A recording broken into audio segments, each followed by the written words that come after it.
Fellow Ghanaians, good evening. I'm happy that I have the opportunity this evening to engage with you again in your homes. I want at the outset to thank all of you for your prayers and expressions of good wishes when doctors advised me to go into quarantine for 2 weeks. God being so good, I'm back again at work. I thank you very much for your concern. It has been a month since I came to provide you an update on the measures being undertaken by my government to combat the coronavirus pandemic. It has been almost 5 months since our lives were turned upside down, and indeed, the whole world was forced into a crisis of unimaginable proportions. This crisis, that dramatically affects lives and livelihoods, has plunged the world into unchartered waters, as even the experts admit that they are having to learn as we go along. This new unknown virus has led the world and its economies to a violent halt and has brought death and fear into our lives. We in Ghana rose to the occasion and introduced measures to protect lives and livelihoods. Fellow Ghanaians, back in March, most of us hoped passionately that the effects of the virus would wane quickly once we took the steps that had been recommended to contain the spread. Even the most hard-headed expert opinion suggested that by the middle of the year, the spread of the virus would be on the wane. We are now at the end of July. The virus is still raging. There's not an effective treatment yet.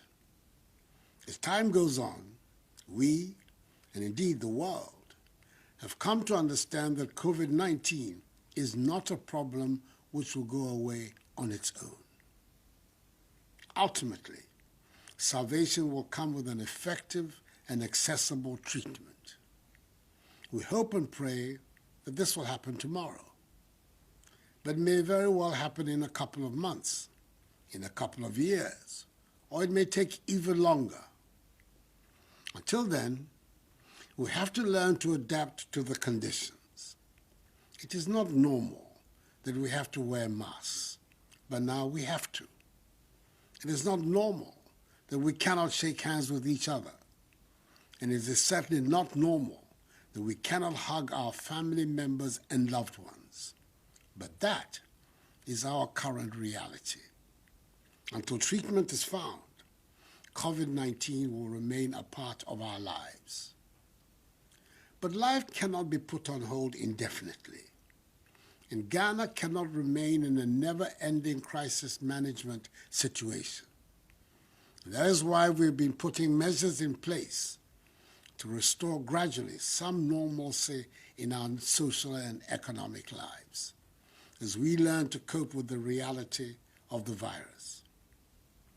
Probably the most significant of these measures has been the gradual opening of the schools to enable final year students at various levels of education finish the school year and take their exams. Since the last time I addressed the nation, we have seen over 750,000 persons, comprising students, teachers, and non-teaching staff in our junior high schools, returning to school to prepare for and sit the basic education certificate examination. Last Monday, the 375,000 final year SHS students who have been in school for 5 weeks started writing the West African Senior Secondary School Certificate Examination. 127,143 of students in our universities and other tertiary institutions have now all virtually completed their final examinations. The safety and good health of students and staff have been the paramount considerations in the reopening of schools. And we have therefore insisted on full adherence to the enhanced COVID-19 protocols. That is why, as already been widely publicized, we undertook a massive mobilization and deployment of logistics to our educational facilities to help ensure that learning is conducted in an atmosphere of safety as we continue to limit and contain the spread of the virus in our country. All of these reiterate the commitment of government to protect the lives of all those involved in the phased reopenings of our schools. And I will not renege on my obligation towards either our children or their parents. Mercifully, we have witnessed only a few cases of infections in our universities and other tertiary institutions. The few students who tested positive in a few of our senior high schools have all either recovered or are on the path to full recovery and will write the vaccine. And the few final year junior high school students who have tested positive and who are largely asymptomatic are being managed in isolation centers. Government continues to engage with the stakeholders in the education sector to determine the conditions for the future reopening of schools after the current examinations are concluded by mid-September. I will keep you fully informed about the outcomes. 3 days ago, the Minister for Finance, the hard-working, highly patriotic Ghanaian, Ken Ofori-Atta, went to Parliament and gave the country a candid view of the state of affairs of our economy. Not only did he present a compelling review of the efforts put in place over the last 3.5 years to stabilize and grow our economy, he was also able to paint a credible picture of hope for the future, despite the ravages caused by COVID-19.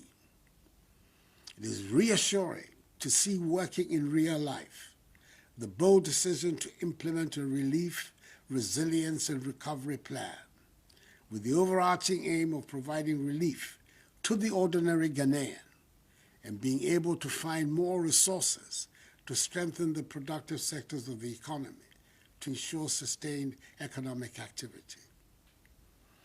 Government was able to feed thousands of our people during the period of the lockdown.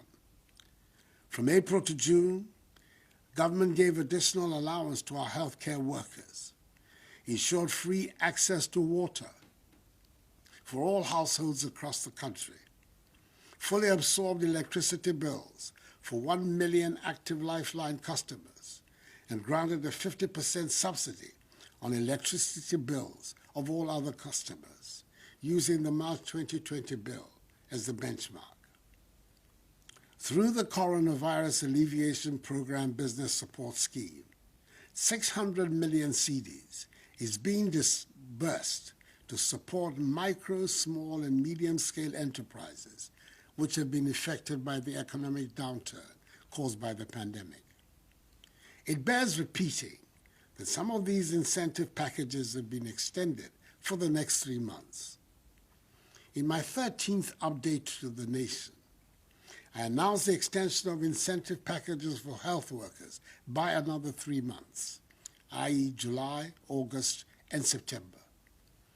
The Finance Minister's mid-year budget review, he again announced that all Ghanaians are to enjoy free water supply for another 3 months. I intend to have it reviewed at the end of the period. Government is also extending the electricity supply to Lifeline tariff customers until the end of the year. The communication service tax has also been reduced from 9% to 5%, effective September 2020. Once approved by Parliament, a national unemployment insurance scheme will be instituted and will provide temporary income support to workers that have lost their jobs. Government is increasing funding under the CAP Business Support Scheme with an additional 150 million cedis to ensure an increased number of beneficiaries. Furthermore, as indicated by the Minister for Finance, government is establishing a guarantee scheme of some 2 billion cedis to enable businesses access credit at more affordable rates so they can survive and better able to retain jobs. All of these reaffirm our determination to save lives, jobs, and livelihoods, revitalize our economy, and safeguard the future of our country. I assure you that under my watch as President of the Republic, government will continue to work to create a diversified, transformed economy, fashion a conducive business climate that will deliver development, progress, and prosperity for all Ghanaians. This is my solemn pledge to you.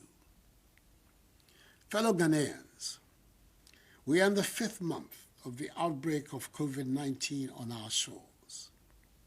At first glance, it is alarming to see that 32,969 people have so far contracted the virus. But a closer look at the data will tell you that we are steadily on the path towards limiting and containing the virus and ultimately defeating it. The figure to look out for is the number of active cases. When I delivered update number 13, the number of active cases in the country, i.e. those who, as of 27 June 2020, had the virus, stood at 4,245. As at midnight of 24th July, nearly a month later, the number of active cases in Ghana stands at 3,307. Again, a month ago, the number of recoveries stood at 12,994. Today is 28,927. This means our recovery rate has improved from 75% of positives a month ago to 89.5%, all in 1 month currently. Our hospitalization and death rates have consistently been very low, some of the lowest in Africa and in the world. The Ghanaian people mercifully are not dying of the virus in the hundreds and thousands that were earlier anticipated and predicted, and that are being seen on a daily basis in some other countries. The behavior of this virus has baffled the experts and defied most predictions. But 5 months on, we can say that we're witnessing a much milder manifestation of the virus in this country than was initially feared. The rate of virus-related deaths has remained persistently low at 0.5% of confirmed cases. And I dare say, it is the grace of God and the measures taken by your government with your support that have produced this result. It is also importantly due to the immense dedication and hard work being exhibited by our healthcare workers who continue to care for those affected by the virus and for the sick in general, and to whom we continue to remain indebted. I must mention at this stage the completion and handing over on Friday of the 100-bed Ghana Infectious Diseases Center at the Ghana East Municipal Hospital. This is a world-class facility which serves as an example of cooperation between the public and private sectors in our country. The project was conceived and executed by a group of private sector people with the wholehearted support of government and the Ghana Armed Forces. In 100 days, they have provided the first infectious diseases center in our country, and we are better able to provide hospital treatment for those in need. This project has been a good example of the generous Ghanaian spirit that has been exhibited since the onset of this crisis. I extend to the trustees and members of the COVID-19 Private Sector Fund the profound gratitude of the nation.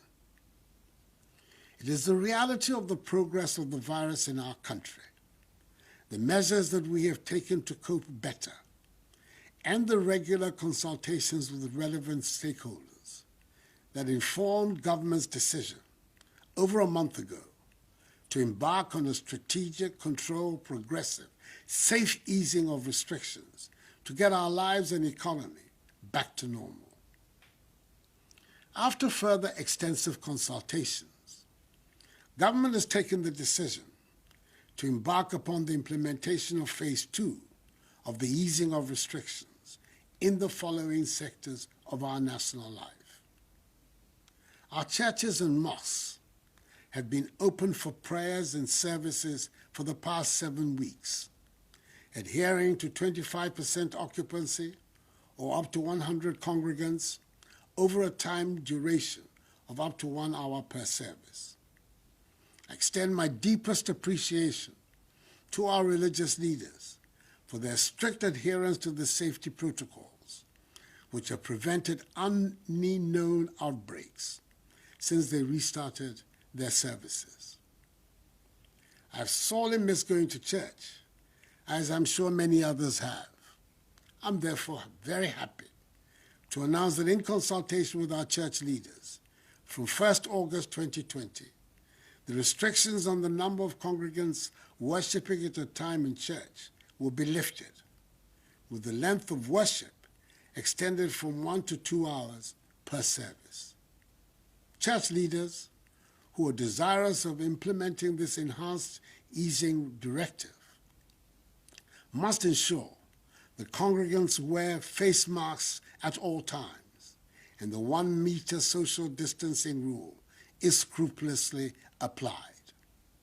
These same guidelines apply to worship in our mosques.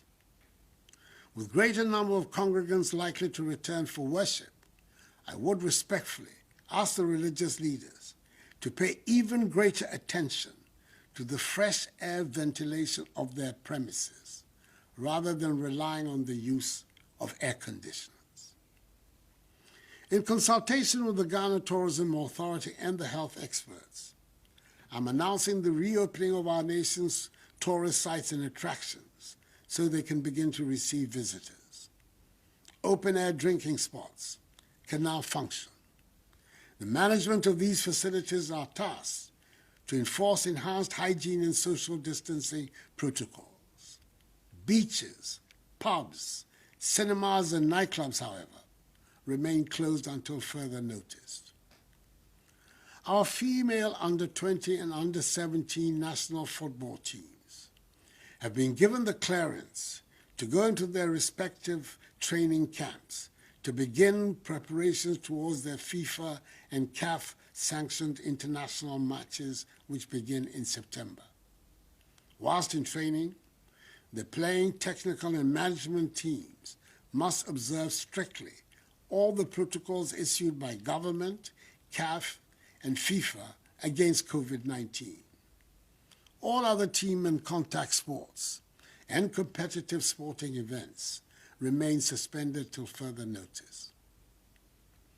In consultation with the Ministers of Transport and Aviation and the leadership of transport operators, government has taken the decision to lift the restrictions in the transport sector and allow for full capacity in our domestic airplanes, taxis, trotros, and buses. The wearing of masks in vehicles and aircrafts and the maintenance of enhanced hygiene protocols remain mandatory. Private burials, still with a maximum of 100 persons, can continue to be performed. Our borders, by air, land, and sea, remain closed until further notice for human traffic. However, given that there are Ghanaian residents stranded abroad, special dispensation will continue to be given for the evacuation of our nationals and residents back to Ghana, where they will be subjected to the mandatory quarantine and safety protocols. As I have said before, the phased opening up of our country puts an individual obligation and responsibility on each one of us. It means that we must continue to remain vigilant and respect the enhanced hygiene, mask wearing, and social distancing protocols that have become part and parcel of our daily routine. We dare not ruin the successes we have chalked over this period. There will always be those who will peddle untruths and embark on deliberate misinformation campaigns, especially in this era of fake news. In their irresponsible bid to score cheap points, they escalate mistrust and heighten unnecessarily the anxiety levels over the disease in the country. As we work towards defeating this virus, we should reject completely those who seek to perpetuate falsehood, thereby creating fear and panic, and call them out when they do. Truth will always, in the end, triumph over lies. Our fight against the stigmatizations of persons who have contracted COVID-19 continues in earnest. Those engaged in this antisocial act should stop, as stigmatization drives away people from getting screened, tested, and treated.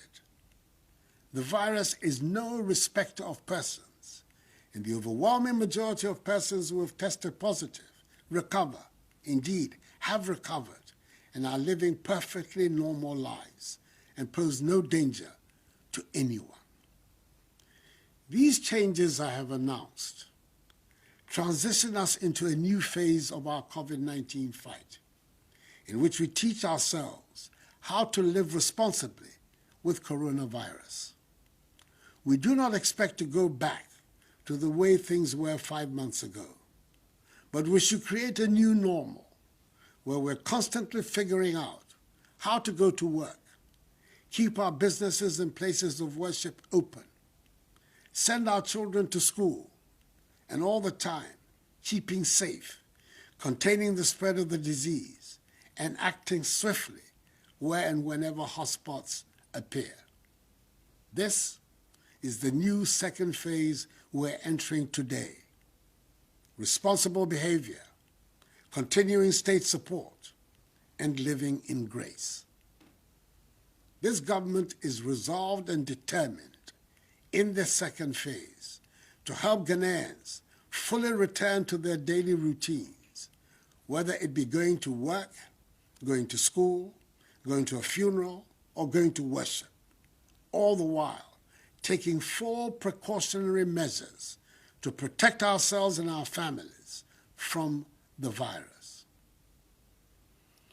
Enuanom, medamu nyinaa ase, se modwen, me ho adwen pa, na mbobɔ mpaeɛ maa me.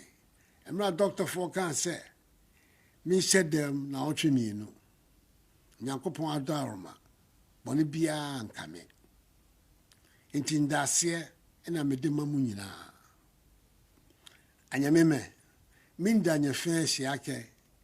Ye hia mi, hedwamo papa, ni nye sole ha mi, beni datrefo wo mi ngake, nhotumi, ochi enyo. Nyumodromo na, efonko, ni na ami. No yo, inkeshida, hanya fe.